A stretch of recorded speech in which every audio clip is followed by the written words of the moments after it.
Hi everyone, welcome to my first unboxing video. Influencer was so kind to send me my first box, which happens to be the Alien Goddess Mugler perfume. Willow Smith is the face for this perfume, and this perfume has magnificent jasmine from India, decadent vanilla from Madagascar, and sparkling bergamot from Italy. Alright, this is the 1 fluid ounce size.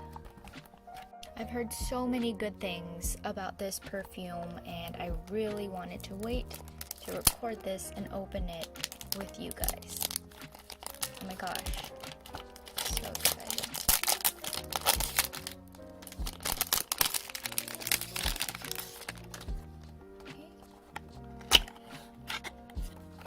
Wow, they even have instructions on how to open the perfume bottle.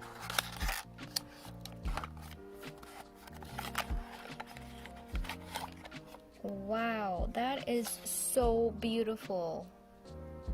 Oh my gosh. It's so cute as well. Okay, let's try. Oh, good thing there's instructions. Let's see, what does it say?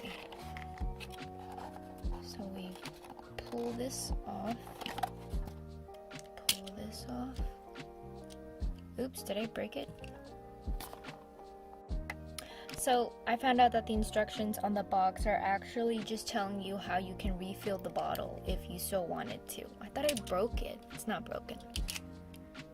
Oh, okay. Let's spray it. Ooh.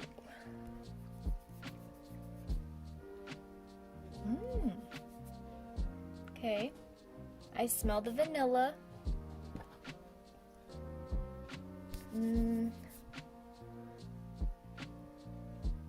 I smell the bergamot. I'm not sure if I really smell the jasmine though, but it does smell very refreshing and very vanilla-y. This perfume smells really nice, but I think if I was to smell this, like, you know, at Macy's or somewhere at the store, I wouldn't immediately take to it, but I'll see if this smell actually grows on me, because sometimes perfumes do that. So it's been about 6 hours since I tried this perfume, and I have to say that the longevity is pretty, you know, okay for a perfume. It's very vanilla forward, and I would say, like, if you really like coconutty smells, then this is the perfume for you. You really like this. I would say I do like that it's not overwhelmingly strong like some perfumes. Like, it's got like a soft quality to it. If I had to give this perfume a rating out of 5 stars, I would give it a 4 because I don't love it, but I also don't hate it. That's it for my review. Thank you and see you next time.